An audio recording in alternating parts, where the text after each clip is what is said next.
Today we are going to learn chapter 3rd class 12th physics, that is current electricity. Current electricity start करते हैं। सबसे पहले देखो यहाँ पे क्या है, डिफिनेशन की बात करते हैं। करंट इलेक्ट्रिसिटी, करंट कब डेवलप होता है? जब चार्ज हमारा फ्लो करता है। Flow of charge develop the current. तो यहाँ पे चार्ज जब फ्लो करेगा वहां पे करंट डेवलप होगा। ठीक है, तो अगर डिफिनेशन की बात की जाए तो कितना चार्ज फ्लो कर रहा है पर यूनिट टाइम के रेशियो, इसको हम बोलते हैं करंट। अगर हम बात करें करंट की, तो करंट को हम लोग आई से डिनोट करते हैं। हम कह रहे हैं चार्ज फ्लो कर रहा है, उसको फ्लो करने में कितना टाइम लग रहा है, means I equals to Q by t, time taken by charge. ये क्यू क्या होता है, हमारा चार्ज होता है, और टी क्या हो रहा है, उसको फ्लो करने में कितना टाइम टोटल लग रहा है, उसको हम बोलते हैं करंट। ठीक है, अब चार्ज बाई करंट हमारा हो गया इसका फॉर्मूला। इसके साइन यूनिट भी देख लेते हैं क्या होता है। इसका साइन यूनिट क्या हो जाएगा, चार्ज की बात करें क्या हो जाएगा, कूलम, और टाइम पीरियड क्या हो जाएगा, कूलम पर सेकेंड। ठीक है, इस तरीके CS-1 हम लोग इसको लिख सकते हैं। ये हो गया हमारा करंट। अब करंट फ्लो कैसे करता है उसके बारे में भी थोड़ा सा डिस्कस कर लेते हैं। जैसे फ्लो ऑफ चार्ज क्या करता है, करंट का डेवलपमेंट करता है। ठीक है, तो अगर मान लेते हैं इलेक्ट्रॉन फ्लो करके इस डायरेक्शन में जा रहा है, ये हमारा जा रहा है लेफ्ट टू राइट डायरेक्शन में मूव कर रहा है इलेक्ट्रॉन। नंबर ऑफ इलेक्ट्रॉन है, एक पाथ में ट्रेवल करते हुए जा रहे हैं किसी भी कंडक्टिंग बॉडी के अंदर। तो यहाँ पे अगर पूछा जाएगा कि करंट का डायरेक्शन क्या होगा, तो करंट का डायरेक्शन जस्ट इसके अपोजिट में होगा। ठीक है, और जो इलेक्ट्रॉन मूव कर रहे हैं लेफ्ट टू राइट, इसको हम बोलते हैं electronic current. This we called electronic current, and the motion of current known as conductional current. Conductional current, ठीक है, इसको क्या बोलते हैं हम लोग, कंडक्शनल करंट बोलते हैं, जो कि इलेक्ट्रॉन के फ्लो के जस्ट अपोजिट होता है। अब चार्ज को किस किस फॉर्म में लिखते हैं हम लोग, चार्ज को हम लोग मिली एम्पियर से, हमारा करंट हो गया, उसको किस किस फॉर्म में लिखते हैं, उसको हम लोग मिली एम्पियर और माइक्रो एम्पियर के फॉर्म में लिखते हैं। ठीक है, सबसे पहले बात करते हैं मिली एम्पियर। क्वेश्चन में दिया रहेगा इतना मिली एम्पियर जो है हमारा करंट फ्लो कर रहा है, तो मिली एम्पियर मतलब कितना हुआ, तो 1 milliampere equals to 10⁻³ ampere के इक्वल होगा। तो वहां पर हम लोग क्या कर देंगे, मल्टीप्लाई कर देंगे उसको 10⁻³ से। अगर वहां पे दिया गया है माइक्रो एम्पियर, देन वहां पे क्या करें हम लोग 10⁻⁶ एम्पियर से मल्टीप्लाई कर देंगे। तो बेसिकली इन्हीं दोनों फॉर्म में यूज किया जाता है। असाइनमेंट हमने कूलम पर सेकंड निकाले, साथ में इसका हम लिख सकते हैं एम्पियर भी लिख सकते हैं। ठीक है, तो हम बोल सकते हैं 1 ampere equals to 1 coulomb flowed per unit second. 1 ampere का मतलब क्या हुआ, 1 कूलम ऑफ चार्ज 1 सेकेंड में फ्लो कर रहा है वहां पे। ठीक है, उस कंडक्टिंग बॉडी के अंदर। तो ये हो गया हमारा चार्ज के बारे में थोड़ा सा डिस्टिंक्शन। और चार्ज क्या है, स्केलर है या वेक्टर, इसके बारे में भी देख लेते हैं। Charge is a scalar quantity and current is also a scalar quantity. दोनों ही कैसी क्वांटिटी है, स्केलर क्वांटिटी है। मींस ये किस पे डिपेंड करती है, सिर्फ और सिर्फ मैग्नीट्यूड, डायरेक्शन से कोई भी वेरिएशन यहाँ पे नहीं होता है। ठीक है, और एडिशन इनका नॉर्मल एडिशन होता है, इसको हम बोलते हैं स्केलर एडिशन। नेक्स्ट आगे मूव करते हैं हम लोग। ये हो गया हमारा करंट के बारे में। अब आगे हमारा इलेक्ट्रोमोटिव फोर्स, जिसको हम बोलते हैं ईएमएफ। ईएमएफ का मतलब क्या होता है, इलेक्ट्रोमोटिव फोर्स। तो स्टार्ट करते हैं हम लोग, इलेक्ट्रोमोटिव फोर्स। नाम इसकी डिफिनेशन नाम में ही आ रहा है इलेक्ट्रोमोटिव फोर्स, लेकिन एक टाइप का फोर्स नहीं होता है। अगर हम बात करते हैं इसके डिफिनेशन, इसकी डिफिनेशन क्या होगा, the work done by the source in which taking a unit positive charge from lower to higher potential. Work done कितना लगेगा अगर किसी भी चार्ज को हम लोग लोअर पोटेंशियल से एक हायर पोटेंशियल पर लेके जा रहे हैं, तो वहां पे जो भी वर्क डन होगा वो हमारा इलेक्ट्रोमोटिव फोर्स के इक्वल होगा। अगर हम इसको लिखना चाहे क्या होगा, means work done by unit positive charge means work done upon charge के इक्वल होगा हमारा इलेक्ट्रोमोटिव फोर्स। अच्छा, वर्क क्या लिख सकते हैं हम लोग, फोर्स मल्टीप्लाई बाय डिस्टेंस। इसको इस तरीके से भी लिखा है, force multiply by distance upon charge. इसको इस तरीके से भी हम लोग नोट कर सकते हैं। अब यहाँ पे रिलेशन देखते हैं। अच्छा, पोटेंशियल की अगर बात करते हैं, रिलेटिव पोटेंशियल, वो क्या होता है, वो भी यही चीज होता है कि चार्ज को लेके जाना एक पॉइंट से दूसरे पॉइंट तक। तो इन दोनों में डिफरेंस क्या है, इलेक्ट्रोमोटिव फोर्स और इलेक्ट्रिक पोटेंशियल, उसके बारे में भी डिस्कस करेंगे हम लोग। ठीक है, तो इलेक्ट्रोमोटिव फोर्स में यहाँ पे जो अगर बात करते हैं फोर्स कितना लग रहा है, तो फोर्स अगर हम बात करेंगे तो फोर्स को हम लोग क्या लिखते हैं, form of electric field F equals to Q into E लिखा जा सकता है। ठीक है, अब वैल्यू को, इसकी वैल्यू को यहाँ हम लोग रखेंगे, क्या हो जाएगा, देखो फोर्स जगह रख दो Q E D upon Q लिख दिया हमने यहाँ पे। ठीक है, अब ये क्या होगा हमारा, Q से Q कैंसिल आउट होगा, ये किसके इक्वल हो गया, electric field multiply by distance. और इलेक्ट्रिक फील्ड इंटू डी क्या होता है, इलेक्ट्रिक फील्ड इंटू लेंथ क्या होता है, v के इक्वल होता है। किसके इक्वल होता है, पोटेंशियल के इक्वल होता है। तो यहाँ पे देखो डायरेक्ट रिलेशन क्या आ गया कि ईएमएफ हमारा पोटेंशियल के इक्वल होता है, लेकिन हर एक कंडीशन में पॉसिबल नहीं है। वो कंडीशन भी पढ़ेंगे और दोनों के बीच के डिफरेंशिएशन भी पढ़ेंगे कि दोनों में आपके डिफरेंट है क्या। हमने यहाँ पे दिखा दी किस तरीके से दोनों एक दूसरे के इक्वल होंगे, ईएमएफ और पोटेंशियल। ठीक है, तो दोनों का अगर हम बात करें एसआई यूनिट, दोनों की एसआई यूनिट क्या होगी, वोल्ट। तो SI unit is volt. SI unit of EMF and potential difference is volt। एक एक करके डिफरेंशिएट करेंगे, EMF को करेंगे और उसके बाद किसको करेंगे, पोटेंशियल डिफरेंस को, कि दोनों के बीच में डिफरेंस क्या होता है।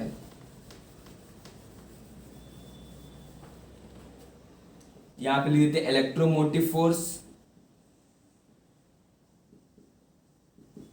इलेक्ट्रोमोटिव फोर्स, और इधर हो गया हमारा पोटेंशियल डिफरेंस। ठीक है, सबसे पहला पॉइंट देखो इलेक्ट्रोमोटिव फोर्स का, it is the work done by the source in taking a unit positive charge one round in a complete circle. एक चार्ज को एक पूरी सर्कल में एक कंप्लीट राउंड लगाने में जो वर्क डन होता है, ठीक है, किसमें, पूरा कंप्लीट सर्कल राउंड लगाने में। ठीक है, कंप्लीट सर्कुलर राउंड लगाने में सर्किट के अंदर जो भी वर्क डन होता है एक यूनिट पॉजिटिव चार्ज का, वो होता है हमारा इलेक्ट्रोमोटिव फोर्स। अगर हम बात करें डेफिनेशन पोटेंशियल डिफरेंस की, ये क्या होता है, it is the amount of work done in taking a unit positive charge from one point of the circuit to another. ये पूरे सर्किट के लिए होता है, सर्कुलर राउंड पूरा सर्किट के लिए। ये किसके लिए होता है, वन पॉइंट टू अनदर, एक पॉइंट से दूसरे पॉइंट तक लेके जाना हुआ। ठीक है, तो वहां पे पोटेंशियल डिफरेंस वर्क करता है। ठीक है, या फिर क्या इलेक्ट्रिक पोटेंशियल वहां पे आता है। नेक्स्ट इलेक्ट्रोमोटिव का पॉइंट है, it is equal to the maximum potential, it is equals to maximum potential. जब हमारा पोटेंशियल डिफरेंस मैक्सिमम होगा उस केस में हमारा ये किसके इक्वल होगा, इलेक्ट्रोमोटिव फोर्स के इक्वल होगा। और ये बहुत बहुत इंपॉर्टेंट है कि ये ओपन सर्किट के लिए होता है सिर्फ और सिर्फ। ठीक है, मींस मार्केट से हम सेल खरीद के लाते हैं, बैटरी खरीद के लाते हैं, उस समय उसके पास क्या होता है, ईएमएफ होता है। ठीक है, मींस ओपन सर्किट, हमने सर्किट को कनेक्ट नहीं किया है, तो जो भी पोटेंशियल उसके पास होगा उसको हम क्या बोलेंगे, electromotive force, that is maximum potential. कहा गया ना यहाँ पे कि इलेक्ट्रोमोटिव फोर्स इक्वल कब होगा, जब हमारा पोटेंशियल डिफरेंस क्या होगा, मैक्सिमम होगा। ठीक, मींस कनेक्ट नहीं किया रहेगा। और ये किसके लिए होता है, ये होता है हमारा क्लोज्ड सर्किट के लिए potential difference. This is for closed circuit. Next point is it exist even when the circuit is not closed, और ये क्लोज सर्किट के लिए होगा। ठीक, ये हो गया। It has non electrostatic origin, it is non electrostatic origin, और ये ओरिजिन इलेक्ट्रोस्टैटिक ओरिजिन होता है। ठीक है, ऐसा क्यों बोला गया, क्योंकि सर्किट को जब कनेक्ट कर देंगे तो वहां पे करंट फ्लो होने लगेगा, और जब करंट फ्लो होने लगेगा तो इलेक्ट्रोस्टैटिक फील्ड डेवलप हो जाएगी। ये चीज पोटेंशियल डिफरेंस में पॉसिबल होता है, लेकिन इलेक्ट्रोमोटिव में ओपन सर्किट रहता है, इसलिए बोला गया it is non electrostatic origin बोला गया है। ठीक है, तो ये कुछ पॉइंट हो गए इसके बारे में। और ये भी बोल सकते हैं हम लोग, larger the potential difference it is equal to the EMF of the battery और द सेल। ठीक है, ये हो गया हमारे दोनों के बीच में डिफरेंशिएशन। नेक्स्ट आगे बढ़ते हैं चैप्टर पे, ओम्स लॉ पे आते हैं, जो हम ऑलरेडी क्लास 10th में पढ़ चुके रहते हैं। ओम्स लॉ क्या होता है, V is directly proportional to I at constant temperature. Constant temperature रहेगा तो V जो होता है हमारा पोटेंशियल डिफरेंस, वो करंट के डायरेक्टली प्रोपोर्शनल होगा। Next one is Ohm's law. According to this V is directly proportional to I at constant temperature, at constant temperature. तो यहाँ पे अगर हम डायरेक्टली प्रोपोर्शनल हटाएंगे तो यहाँ पे एक कांस्टेंट टर्म आएगा जिसको हम बोलते हैं रेजिस्टेंस। तो क्या हो जाएगा, ये V equals to I into R के इक्वल हो जाएगा। ठीक है, V क्या है, पोटेंशियल डिफरेंस, I करंट है, और R क्या है, रेजिस्टेंस है। हम यहाँ पे भी लिख सकते हैं V upon I equals to R के इक्वल होगा। इसका एक ग्राफ अगर ड्रॉ करना चाहें तो इस तरीके से ग्राफ बनेगा इसका, VI ग्राफ इसको बोलते हैं, V और I के बीच में, और ये R क्या होगा, स्ट्रेट। ये क्या हो गया हमारा, ये लीनियर ग्राफ का फॉर्मेशन हो रहा है। ठीक है, अगर अभी हम आगे पढ़ेंगे ओमिक और नॉन ओमिक, तो ओमिक में देखेंगे V और I का ग्राफ जो बनता है वो अगर इस तरीके से बन रहा है, स्ट्रेट लाइन, इसको हम बोलते हैं ओमिक कंडक्टर। ठीक है, मींस वहां पे ओम्स लॉ फॉलो हो रहा है। चलो एसआई यूनिट की बात कर लेते, क्या होगा, SI unit of resistance is ohm. इसको हम इस तरीके से डिनोट करते हैं, ये होता है हमारा ओम। ओम की जगह और क्या लिख सकते हैं हम लोग, पोटेंशियल डिफरेंस अपॉन करंट हुआ, मींस हम लिख सकते हैं V A-1 वोल्ट पर एम्पियर भी इसको लिख सकते हैं। ठीक है, अब रही बात क्वेश्चन में कैसे रेजिस्टेंस को डिनोट किया जाएगा, तो रेजिस्टेंस वहां पे इस तरीके से बना रहेगा, इस तरीके से हमारा रेजिस्टेंस रहेगा। इसमें एक और पूछा जाता है कि ये हमारा होता है फिक्स्ड रेजिस्टेंस, वेरिएबल रेजिस्टेंस कब होगा, इस तरीके से बनाना है। और वेरिएबल रेजिस्टेंस मींस रेजिस्टेंस क्या हो रहा है, चेंज हो रहा है। ये हमारा किसका सिंबल है, वेरिएबल रेजिस्टेंस का सिंबल है। ठीक है, इस तरीके से रेजिस्टेंस हमारा सर्किट में वर्क करता है। और रेजिस्टेंस होता क्या है, जो यहाँ पे कांस्टेंट टर्म आ रहा है, this is the obstacle in the path of electric current. Current के बीच में ऑब्स्टिकल आने वाले क्या बोलते हैं हम लोग, रेजिस्टेंस। मींस ऐसा जहां पर अगर रेजिस्टेंस बढ़ गया तो करंट क्या होगा हमारा, वो रिड्यूस कर जाएगा, करंट क्या हो जाएगा, कम हो जाएगा। रेजिस्टेंस क्या ऑब्स्टिकल है, समझ लो। करंट फ्लो कर रहा है, इलेक्ट्रॉन सामने कोई ऑब्स्टिकल आ गई तो इलेक्ट्रॉन की स्पीड स्लो हो जाएगी, स्पीड स्लो होगी इलेक्ट्रॉन की, तो उसके अपोजिट जो करंट फ्लो कर रहा है वो भी करंट क्या होगा, रिड्यूस कर जाएगा। ठीक है, यहाँ पे देख भी लग रहा है कि रेजिस्टेंस और आई क्या होता है, एक दूसरे के साथ इनवर्स रिलेशन होता है। ठीक है, तो समझ में आ गया रेजिस्टेंस। अब स्टडी करते हैं ऐसे कौन कौन से फैक्टर्स हैं जो रेजिस्टेंस को अफेक्ट करते हैं, और वहां से रेजिस्टिविटी का जनरेशन स्टार्ट हो जाएगा। ठीक है, और वहां से हम लोग रेजिस्टिविटी के बारे में भी पढ़ेंगे कि रेजिस्टिविटी क्या होती है। तो स्टार्ट करते हैं next, factor affecting resistance. Factor affecting resistance, resistance को कौन कौन से फैक्टर अफेक्ट करते हैं। ठीक है, तो पहला फैक्टर देखते हैं हम लोग। पहला फैक्टर है हमारा लेंथ का, कि लेंथ के साथ रेजिस्टेंस का क्या रिलेशन होता है, लेंथ के साथ रेजिस्टेंस का direct relation means R is directly proportional to L। Second point हमारा लेंथ हो गया हमारा। नेक्स्ट हम बात कर लेते हैं एरिया की। ये सिर्फ इसकी बात की जा रही है, कोई भी कंडक्टिंग बॉडी है उसके लिए बात, उसकी अगर लेंथ ज्यादा होगी तो रेजिस्टेंस भी ज्यादा होगा। एरिया के साथ क्या होता है, इसका इनवर्स रिलेशन मींस 1/A हम लोग लिख सकते हैं। ठीक है, मींस रेजिस्टेंस अगर ज्यादा होगा या फिर रेजिस्टेंस अगर बढ़ाना होगा तो हम लोग क्या करेंगे, एरिया को कम कर देंगे। या फिर कहें किसी कंडक्टिंग बॉडी का अगर एरिया कम है तो उसका रेजिस्टेंस बहुत ज्यादा होगा। ठीक है, तो वहां पे करंट अच्छे से फ्लो नहीं करेगा। थर्ड आ गया फिर नेचर ऑफ द मटेरियल, दोनों बहुत इंपॉर्टेंट है। अब दोनों को हम क्या करते हैं, कंबाइन करते हैं। कंबाइन करेंगे क्या होगा, R is directly proportional to L/A। तो यहाँ पे डायरेक्टली प्रोपोर्शनल हटेगा तो एक कांस्टेंट टर्म आएगा, क्या होगा, R equals to row L/A के इक्वल होगा। ये जो यहाँ पे रो आ रहा है इसको हम क्या बोलते हैं, RHO, रो। इसी को हम बोलते हैं रेजिस्टिविटी।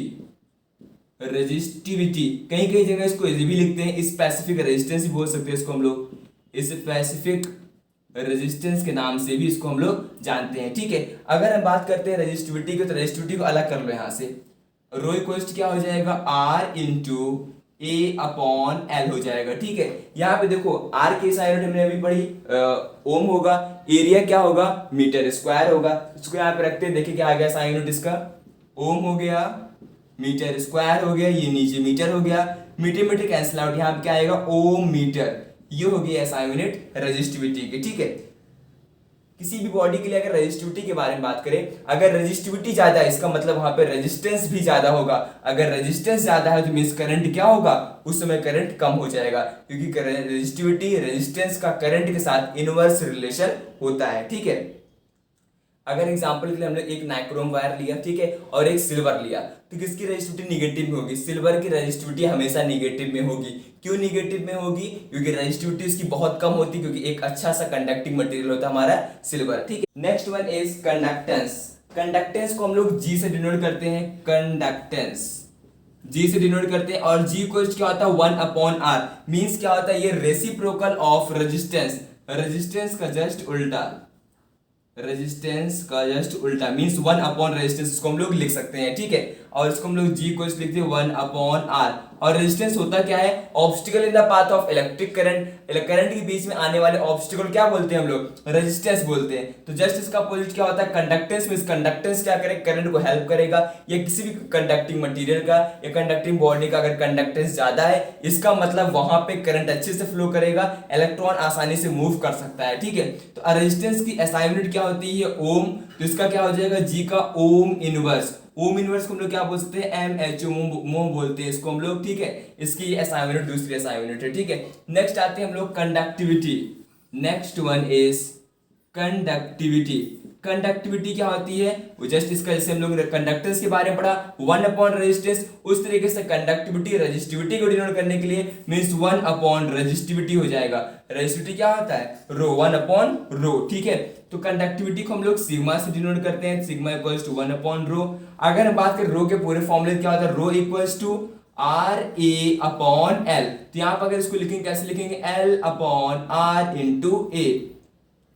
ऐसा यूनिट इसका क्या हो जाएगा, इसका ऐसा यूनिट क्या हो जाएगा, देखो रेजिस्ट ओम का क्या था हमारा, रो का क्या था हमारा ओम मीटर, ये क्या हो जाएगा ओम इनवर्स मीटर इनवर्स। इसको हम इस तरीके से भी लिख सकते हैं मो, और यहां पे हो जाएगा मीटर माइनस 1, इस तरीके से हो जाएगी हमारी एसआई यूनिट। तो यहाँ पे याद रखने चीज कंडक्टेंस और कंडक्टिविटी ये दोनों करंट को हेल्प करते हैं आसानी से फ्लो करने के लिए। मींस किसी भी मटेरियल का अगर ये दोनों टर्म ज्यादा है कंडक्टेंस और कंडक्टिविटी, तो वहां पे इलेक्ट्रॉन अच्छे से फ्लो करेगा, और कंडक्टिविटी या फिर क्या है करंट बहुत अच्छे से होगा, ठीक है, बहुत अच्छे से फ्लो करेगा। लेकिन अगर यहाँ पे रेजिस्टेंस कहीं पे भी ज्यादा और डेंसिटी रो कहीं पे ज्यादा है, ठीक है, रेजिस्टिविटी, तो उस केस में करंट हमारा रिड्यूस हो जाएगा, ठीक है। ये हो गया हमारा इन दोनों के बारे में टर्म, ठीक है। नेक्स्ट आगे बढ़ते हैं, vector form of ohms law. Ohm's law को वेक्टर फॉर्म में कैसे लिख सकते हैं इसके बारे में भी पढ़ते हैं, ठीक है। Vector form of Ohm's law,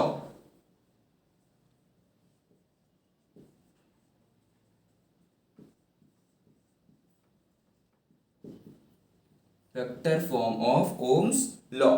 सबसे पहले ओम्स लॉ को देखते हैं। ओम्स लॉ हमारा होता क्या है, सिंपल, फिर से भाई रिपीट करते हैं, V equals to I R, और R इक्वल्स टू क्या लिख सकते हैं हम लोग, रो L अपॉन A लिख सकते हैं इसको हम लोग, ठीक है। तो यहाँ पे क्या करना है, I इंटू क्या हो जाएगा, रो L अपॉन A।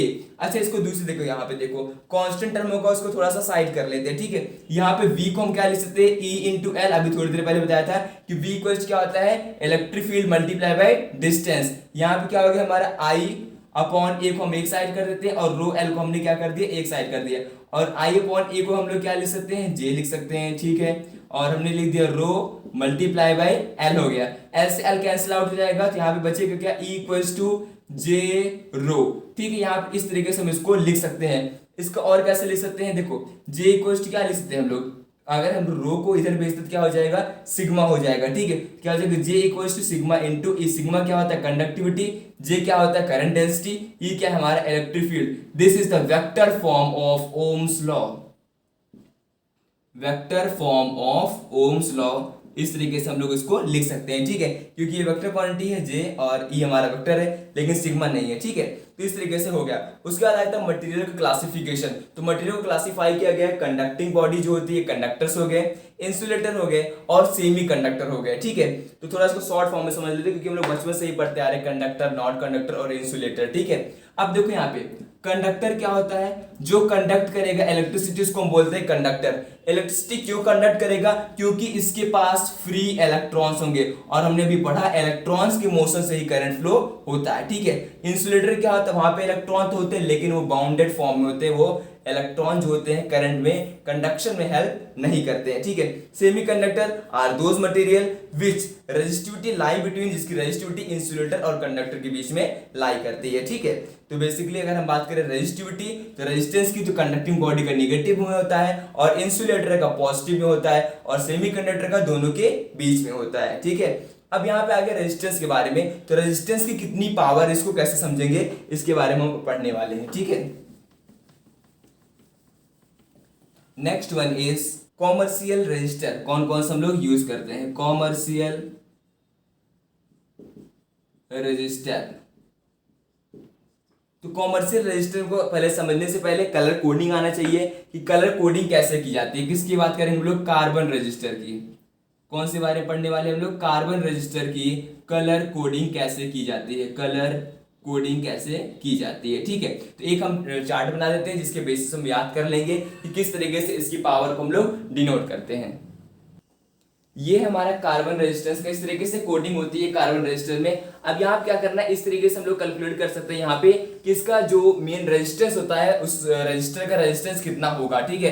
तो ऑर्डर होता है इस तरीके से, कुछ रजिस्टर होता है कॉमन रजिस्टर हमारा, जहां पर 4 बैंड बने होते हैं। कौन कौन से, हमारा फर्स्ट बैंड है, ये हमारा सेकंड, ये हमारा थर्ड, और ये हमारा फोर्थ बैंड है, ठीक है। अगर फर्स्ट बैंड की बात करें, इस तरीके से लाइनिंग होती है, स्ट्रिप होती है, कलरफुल, आप लोगों ने देखा भी होगा। इस तरीके से रेजिस्टेंस हमारा छोटा सा होता है, हर एक अप्लायंस में नियर अबाउट लगा होता है। फर्स्ट की बात करें तो हमारा शो करता है first significant figure, first band. Second band जो होता है वो सेकंड सिग्निफिकेंट फिगर को शो करता है। थर्ड बैंड क्या शो करता है, पावर या फिर क्या है, मल्टीप्लायर। और फोर्थ बैंड जो होता है वो टॉलरेंस को शो करता है, ठीक है। उसी के बेसिस से यहाँ पे कलरिंग जो होती है उसकी पावर दी गई है। पहला हमारा, अगर मान लेते हैं अगर हमारा कलर है ब्लैक, तो उसके लिए क्या लिखेंगे, नंबर 0, ये हो जाएगा हमारा सिग्निफिकेंट। और मल्टीप्लायर क्या हो जाएगा, 10 की पावर 0 हो जाएगा, ठीक है। ब्राउन है, रेड है, orange, then yellow, then green, then blue, then violet, grey and then white. अगर एब्रीविएशन लिखना चाहते कैसे लिखेंगे, BBROYGBVGW, इस तरीके से एब्रीविएशन इसका लिखा जाता है। और ये हो गया हमारा सिग्निफिकेंट 0 1 2 3 4 5 6 7 8 9। और ये हो गया हमारा मल्टीप्लायर 10 की पावर 0 10 की पावर 1। तो अगर पूछा जाएगा इस तरीके से याद रखना है, ब्राउन के लिए 10 की पावर 1, रेड के लिए 10 की पावर 2, ऑरेंज के लिए 10 की पावर 3, येलो के लिए 10 की पावर 4, ग्रीन के लिए 10 की पावर 5 और ब्लू के लिए 10 की पावर 6, वॉयलेट के लिए 10 की पावर 7, ग्रे के लिए 10 की पावर 8 और व्हाइट के लिए 10 की पावर 9। ये हो गया हमारा दो सिग्निफिकेंट फिगर जो स्टार्टिंग होंगे वो दोनों कलर शो करेंगे। थर्ड जो होगा मल्टीप्लायर, हमने मल्टीप्लायर भी लिख दिया। और फोर्थ क्या बैंड हमारा, टॉलरेंस। टॉलरेंस मींस जो फोर्थ वाला बैंड होगा, ये चौथा बैंड जो है ये गोल्ड कलर का भी हो सकता है, मींस वहां पे हम लिखेंगे ±5%। सिल्वर के लिए लिखेंगे 10%। अगर कोई भी बैंड वहां पे नहीं बना है या फिर कहें कोई भी कलर वहां पे नहीं है तो फोर्थ बैंड मींस एब्सेंट है, तो वहां पे लिखेंगे हम लोग 20%, ±20%। याद करने का इसका ट्रिक भी होता है, उसको भी डिस्कस कर लेते हैं कैसे याद करना है। जैसे यहाँ पे क्या है, ब्लैक है, बी इसको यूज किया गया, ब्राउन के लिए बी यूज किया गया है, रेड के लिए आर, ऑरेंज के लिए ओ, येलो के लिए वाई, ग्रीन के लिए जी, ब्लू के लिए बी और वॉयलेट के लिए वी, ग्रे के लिए जी और व्हाइट के लिए डब्ल्यू। तो हम याद कर सकते हैं BB Roy of Great Britain have very good watch, ठीक है। इस तरीके से याद रख सकते हैं, देखो BB Roy of Great Britain very good watch, ठीक है। इस तरीके से याद रख सकते हैं, एक ट्रिक रहेगा जिससे हम याद कर सकते हैं, पेपर में क्वेश्चन आता है आसानी से कर लेते हैं। एक क्वेश्चन भी डिस्कस कर लेते हैं जिससे कंफ्यूजन क्लियर हो जाए, ठीक है।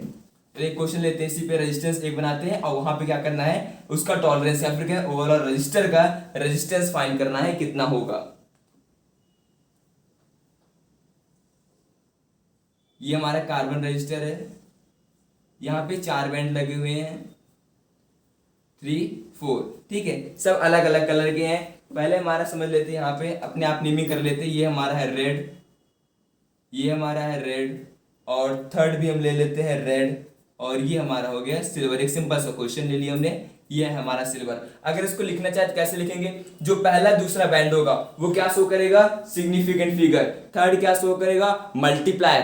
फोर्थ क्या शो कर रहेगा, टॉलरेंस को शो करेगा, ठीक है। तो यहाँ पे लिखते हैं रेड के लिए क्या है, देखो जरा नंबर 2 यूज किया गया, मींस क्या लिखेंगे हम लोग 2, ठीक है। पहला दूसरा क्या होता है, सिग्निफिकेंट, मींस फिर यहाँ पे लिखना है 2। देन मल्टीप्लायर, मल्टीप्लाई लगेगा, पावर कितनी है इसकी, 10 की पावर 2 हो जाएगा, ठीक है। फिर से हमारा रेड यूज किया गया, मींस 10 की पावर 2 हो जाएगा। अगर यहाँ पे रेड की जगह यहाँ पे येलो होता है, हम लिखते हैं 10 की पावर 4 लिखते हैं वहां पे, ठीक है। अब यहाँ पे क्या है, सिल्वर है, तो सिल्वर के लिए क्या लिखेंगे हम लोग, प्लस माइनस, ये हो जाएगा हमारा ओम, प्लस माइनस 10 की पावर कितनी होगी सिल्वर के लिए, तो 10% लिखेंगे बस, ठीक है। सिंपल पावर नहीं होती है, 10% लिखेंगे, प्लस माइनस 10%। एक और एग्जांपल डिस्कस कर लेते हैं इस समय। कलर चेंज कर देते हैं सबका, पेपर में इस तरह डायरेक्ट क्वेश्चन रहेगा, अलग अलग कलर कर देते हैं इसका। ये ले लेते हैं हम लोग येलो, ये हो गया हमारा वॉयलेट, ये ले लेते हैं ब्राउन और ये फोर्थ बैंड हटा देते हैं यहाँ पे, ठीक है। जैसे हमने कहा था अगर कोई बैंड नहीं होगा वहां पे तो 20% हम लोग लिखते हैं। तो येलो के लिए हम लोग क्या यूज करेंगे, 4। देन हमारा क्या है, वॉयलेट, वॉयलेट ये रहा, नंबर इसका सिग्निफिकेंट कितना होगा, 7, क्या हो जाएगा 47। तो यहाँ पे मल्टीप्लाई कर देंगे। ब्राउन की बात की गई, ब्राउन के लिए मल्टीप्लाई कितना होगा, 10 की पावर 1, तो हम लोग लिखेंगे 10, पावर 1 लगाओ या ना लगाओ कोई दिक्कत नहीं। प्लस माइनस कितना हो जाएगा, नो फोर्थ बैंड, तो यहाँ क्या हो जाएगा 20%। ये हो जाएगा उसका रेजिस्टेंस किसी भी रजिस्टर का जो यहाँ पे दिया गया है, ठीक है। तो इस तरीके से हम लोग क्या करते हैं, रेजिस्टेंस को फाइंड करते हैं किसी भी रजिस्टर के लिए। नेक्स्ट आगे बढ़ते हैं, ये हो गया हमारा रजिस्टर का कॉन्सेप्ट। उसके बाद हम लोग डिस्कस करने वाले हैं मैकेनिज्म, किस तरीके से ड्रिफ्ट वेलोसिटी जनरेट होती है और रिलैक्सेशन टाइम पीरियड कैसे वर्क करता है। Next topic is mechanism of current flow in conductor, drift velocity and relaxation time. Means mechanism पढ़ेंगे करंट कैसे फ्लो करता है कंडक्टर के अंदर, और उसमें आएगा टर्म हमारे ड्रिफ्ट वेलोसिटी और रिलैक्सेशन टाइम के बारे में भी स्टडी करेंगे। अब समझो यहाँ पे करंट, कंडक्टर में करंट कैसे फ्लो करता है, हमने इसके बारे में पहले भी डिस्कस कर चुके हैं कि इस तरीके से अगर मान लो यहाँ पर कंडक्टर है, यहाँ पे अगर electron direction left to right direction में मूव करा है, इलेक्ट्रॉन आगे की तरफ मूव करा है, तो जो करंट का डायरेक्शन होगा वो बैकवर्ड डायरेक्शन में होगा, ठीक है। और जो करंट का डायरेक्शन तो उसको बोलते हैं कन्वेंशनल करंट, और ये जो इलेक्ट्रॉन का मोशन होता है लेफ्ट टू राइट डायरेक्शन में हो रहा है, इसको बोलते हैं इलेक्ट्रॉनिक करंट, ठीक है। अब कंडक्टर में जो इलेक्ट्रॉन मूव कर रहा है ये फिक्स नहीं होता कि एक रैंडम डायरेक्शन में मूव कर रहे हो, ठीक है। डायरेक्शन तो लेफ्ट टू राइट होगी, लेकिन एक फिक्स्ड पाथ पे नहीं होगा, वो उनकी डायरेक्शन जो होगी वो लगातार चेंज होती रहेगी। जो एवरेज वेलोसिटी की बात करें, मींस जो वेलोसिटी होगा हर एक इलेक्ट्रॉन का वो डिफरेंट होगा। तो अगर एवरेज वेलोसिटी की बात करें तो कितना हो जाएगा, हम इसको लिख सकते हैं, नंबर ऑफ पार्टिकल समझ लेते हैं, इलेक्ट्रॉन नंबर ऑफ n है, तो हर एक इलेक्ट्रॉन की अपनी एक वेलोसिटी होगी, ठीक है। तो हम लिख सकते हैं u1 plus u2, number of electron हम u1 लिख देते हैं अपॉन n। इस तरीके से हम क्या कर सकते हैं, एवरेज फाइंड कर सकते हैं। और ओवरऑल एवरेज क्या होता है, 0 के इक्वल होता है, ठीक है। अब इलेक्ट्रॉन क्या है, आपस में भी टकराएंगे और अलग अलग डायरेक्शन में मूव भी कर रहे हैं, क्योंकि इनके पास निगेटिव चार्ज है तो रिपल भी करेंगे, तो यहाँ पे एक्सेलरेशन जनरेट होता है। उस एक्सेलरेशन की बात करते हैं, तो एक्सेलरेशन कितना होगा। अच्छा, F इक्वल्स टू क्या होता है, force equals to mass into acceleration. तो यहाँ से एक्सेलरेशन हम क्या लिख सकते हैं, फोर्स अपॉन मास। तो यहाँ पे फोर्स कितना होगा, देखो फोर्स का फॉर्मूला हम फाइंड करेंगे, इलेक्ट्रिक फील्ड क्या होता है, E equals to F upon Q। तो फोर्स कितना लगता है चार्ज पे, Q इंटू E के इक्वल लगेगा। फोर्स तो क्या हो जाएगी, Q E अपॉन M। इतना एक्सेलरेशन कोई इलेक्ट्रॉन दूसरे इलेक्ट्रॉन पे शो करेगा, ठीक है। मींस इलेक्ट्रॉन का इतना ही एक्सेलरेशन वहां पर होगा। अब देखो इलेक्ट्रॉन के एक्सेलरेशन के लिए बारे में बात कर लिए, अब यहाँ हम अप्लाई करते हैं न्यूटन्स फर्स्ट लॉ, ठीक। इसकी वेलोसिटी आखिर होगी क्या, ये हमारी इनिशियल वेलोसिटी u1 u2 की हमने बात कर लिया। अब इसकी वेलोसिटी होगी क्या, मींस हम वेलोसिटी को इस तरीके से लिख सकते हैं, v equals to u plus a t. First equation apply करते हैं, v equals to u plus a t apply करते हैं, ठीक है। अगर हम बात करते हैं यहाँ पे एक इलेक्ट्रॉन, पहले इलेक्ट्रॉन की बात करते हैं, मींस उसके लिए वेलोसिटी क्या होगी, v1, और इनिशियल वेलोसिटी क्या होगी, u1 होगी।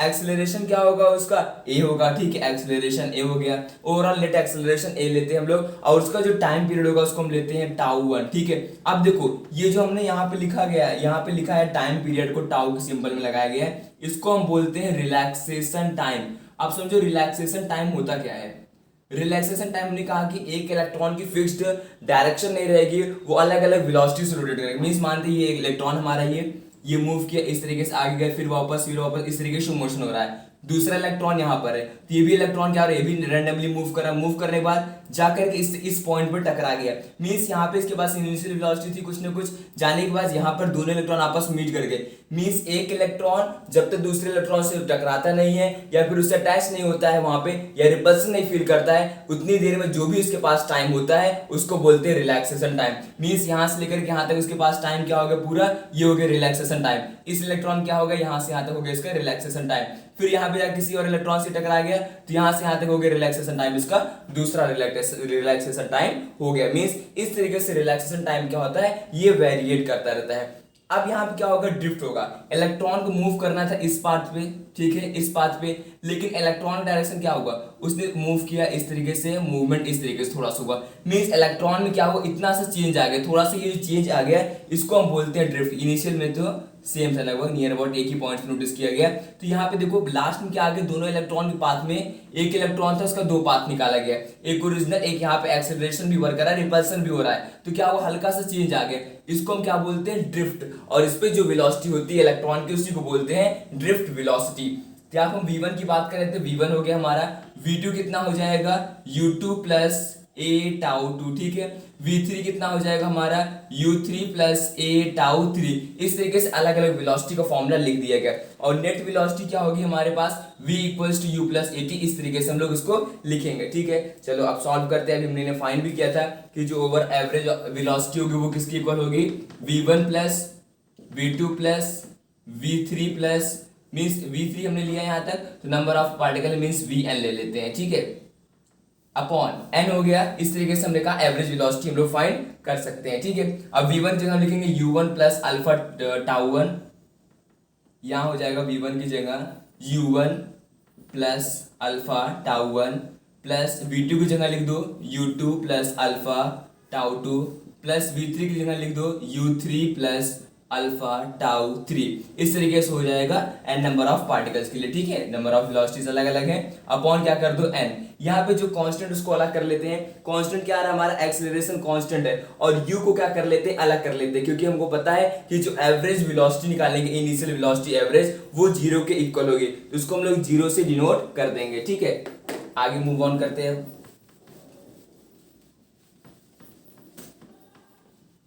अब यहां से क्या करते हैं हम लोग, इनिशियल एवरेज वेलोसिटी को अलग कर लेते हैं, ठीक है। तो यहाँ पे क्या हो जाएगा हमारा u1 plus u2 plus u3 means n number of, हम यहाँ पे लगा देते हैं un, अपॉन क्या हो जाएगा n, हमने इसको अलग कर लिया। और मुझे पता है ना, अभी हमने सॉल्व करा भी था, ये हमारा क्या होगा, 0 के इक्वल होगा।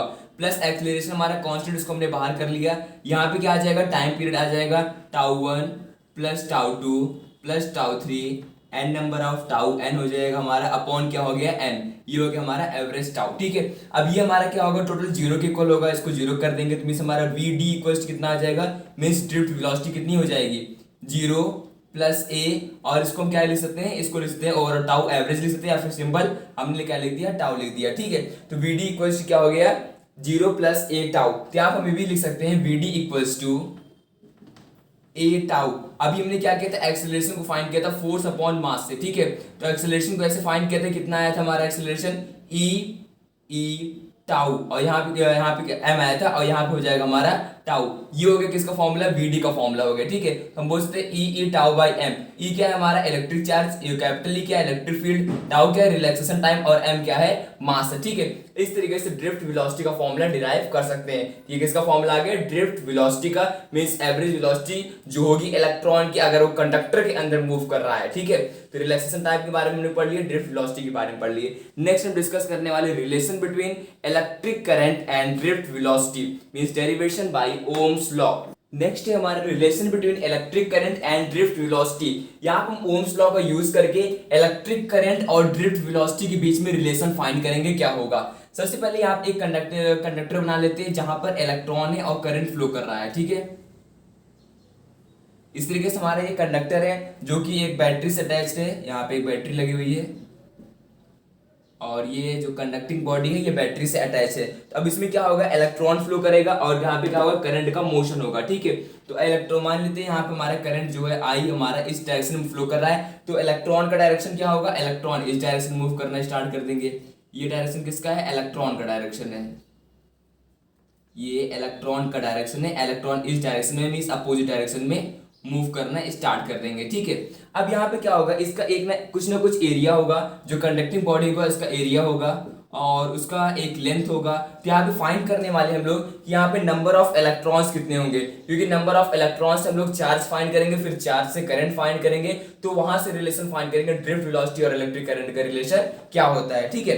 तो नंबर ऑफ इलेक्ट्रॉन्स की बात करते हैं, कितना होगा, नंबर ऑफ इलेक्ट्रॉन, इस बॉडी में नंबर ऑफ इलेक्ट्रॉन कितने होंगे। नंबर ऑफ इलेक्ट्रॉन किसके इक्वल होगा, n इंटू मींस n कितने हैं हमारे पास, नंबर ऑफ इलेक्ट्रॉन कितने, मल्टीप्लाई भी क्या होगा इसका, वॉल्यूम, मींस वॉल्यूम से इसको मल्टीप्लाई कर देंगे, और वॉल्यूम होता क्या है, एरिया इंटू लेंथ। तो हम लोग लिख सकते हैं NaAl हो गया हमारा, ठीक है। अब हम बात करते हैं चार्ज Q इक्वल्स क्या होता है, क्वांटिटेशन ऑफ चार्ज से Q इक्वल्स Ne। तो आप इसकी वैल्यू को रखते हैं, तो ये हमारा हो गया n, तो हो जाएगा ENAL, ये आ गया हमारा चार्ज, ठीक है। अब चार्ज से क्या करेंगे हम लोग, करंट फाइंड करेंगे, क्या होगा, करंट क्या होता है, I equals to Q by t, means charge upon time taken. Charge कितना आ गया हमारा, NeAl आ गया हमारा चार्ज, अपॉन टाइम पीरियड कितना हो गया, T।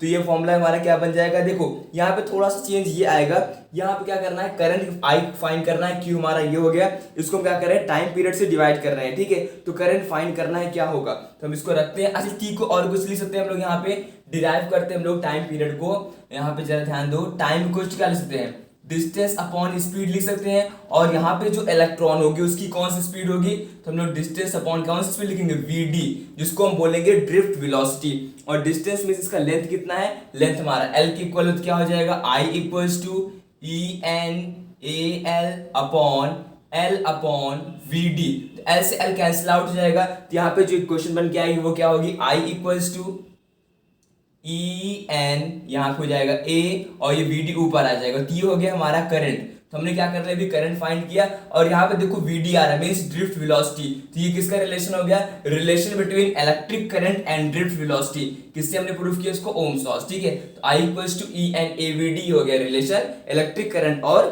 ड्रिफ्ट वेलोसिटी का।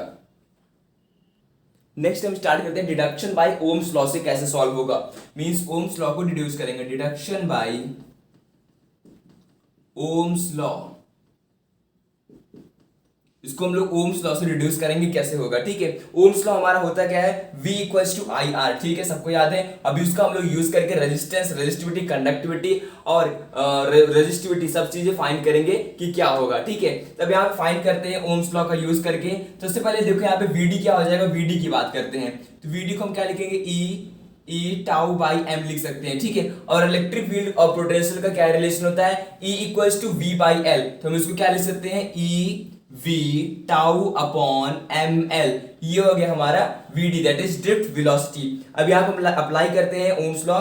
ओम्स लॉ अप्लाई करने से पहले करंट देख लो क्या होगा, I equals to E n a VD होता है, तो VD की वैल्यू उठाकर के यहाँ पे रखेंगे तो करंट क्या हो जाएगा, देखो अब इसके रिलेशन फाइंड कर रहे हैं, E एन ए, यहाँ पे हो जाएगा e v tau upon m l, ये क्या हमने VD को यहाँ पे इंट्रोड्यूस कर दिया। तो यहाँ पे फॉर्मूला क्या आ जाएगा, देखो अगर हम लोग यहाँ पे अलग कर देते हैं V अपॉन आई को, क्योंकि हमने V अपॉन आई को इसलिए अलग किया, हम जानते हैं ओम्स लॉ के अकॉर्डिंग R इक्वल्स क्या होता है, V अपॉन आई। तो यहाँ से क्या करना है, V अपॉन आई को अलग कर लेना, तो क्या मिल जाएगा, रेजिस्टेंस मिल जाएगा, ठीक है। तो V यहाँ पे हमारा, I यहाँ पे है, ठीक है, मीन्स I टर्म को नीचे ला देना है V के, इसको सॉल्व करेंगे तो कितना हो जाएगा हमारा, ml अपॉन ऊपर चला जाएगा और n हो गया, ठीक है, E का स्क्वायर हो गया, E स्क्वायर टाउ A, ये क्या आ गया हमारा रेजिस्टेंस। तो रेजिस्टेंस कितना आ गया, ml upon n E square tau A, this is our resistance. यहाँ पे रेजिस्टेंस निकल गया। अब इससे रिलेटेड टर्म के बारे में बात करेंगे। इसके बाद हमारा रेजिस्टिविटी। रेजिस्टिविटी का फॉर्मूला क्या होता है, R इक्वल्स टू, यहाँ से डिनोट करेंगे, R equals to rho L upon A। तो यहाँ पे रो होता है, इसको क्या बोलते हैं हम लोग, रेजिस्टिविटी। तो करना क्या है, R की जगह इस वैल्यू को रखते हैं और रेजिस्टिविटी फाइंड करते हैं क्या होगा। ये भी हम कह सकते हैं rho equals to R into A upon L। तो यहाँ पे रेजिस्टिविटी रखते क्या हो जाएगा, R रखते क्या हो जाएगा, ml upon n e square tau A। ऊपर A से मल्टीप्लाई करो तो नीचे आ जाएगा हमारा A, तो L A cancel out, L cancel out हो जाएगा, यहाँ पे क्या बचेगा, m upon n e square tau, ये क्या हो गया हमारा रेजिस्टिविटी, ठीक है। अब ये रेजिस्टिविटी का आ गया। अब देखो इसी से हम फाइंड करेंगे कि R का अपोजिट क्या होता है, reciprocal R known as conductance and reciprocal of resistivity known as conductivity. तो दोनों का इनवर्स कर देंगे, ठीक है। तो क्या बन जाएगा, कंडक्टेंस और रेजिस्टिविटी, कंडक्टिविटी, ठीक है, रेजिस्टिविटी से कंडक्टिविटी भी बन जाएगी। तो आते हैं हम लोग कंडक्टेंस।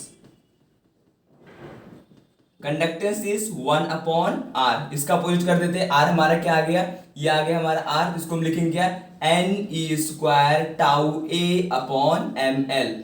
अगर हम बात करते हैं कंडक्टिविटी, तो कंडक्टिविटी कितनी हो जाएगी, 1 अपॉन रो हो जाएगा यहाँ पे, तो 1 अपॉन रो करेंगे कितना हो जाएगा, n e square tau by m. ये क्या हो गया हमारा, सब देखो इसी यहीं पे लिखा हुआ है। रेजिस्टेंस कितना आ गया, ml upon n square tau A, और रेजिस्टिविटी कितनी आ गई, m upon n e square tau. Conductance कितना आ गया, n e square tau A by ml, और कंडक्टिविटी कितनी आ गई, n e square tau by m। ये सबका डेरिवेशन हो गया। नेक्स्ट आगे बढ़ते हैं, रिलेशन बिटवीन J सिग्मा और E, बहुत इंपॉर्टेंट रिलेशन है ये। Next one is relation between J sigma and E।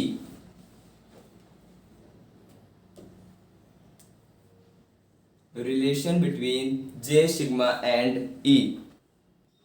Relation between J sigma E. Next one is relation between J sigma and E. J क्या होता है हमारा, current density, sigma क्या होता है, conductivity that is reciprocal of resistivity, और E क्या होता है हमारा इलेक्ट्रिक फील्ड। तब इसका रिलेशन फाइंड करते हैं क्या होगा।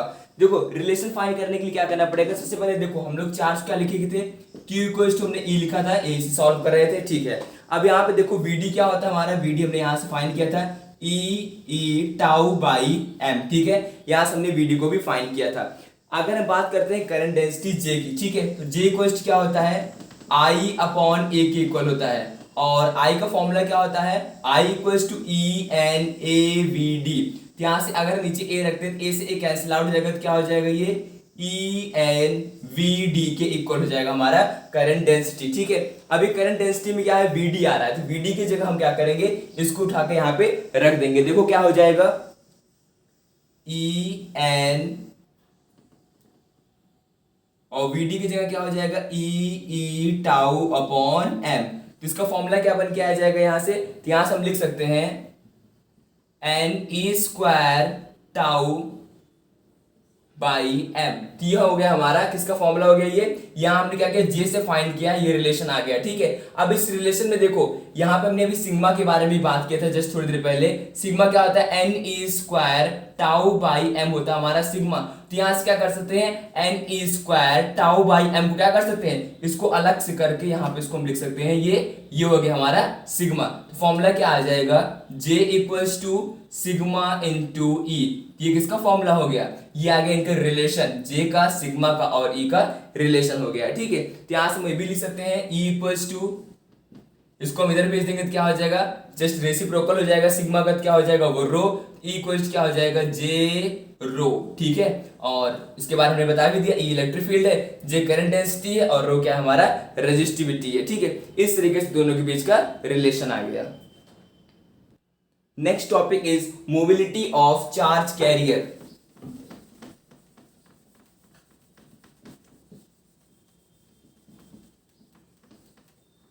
Next topic is mobility of charge carrier.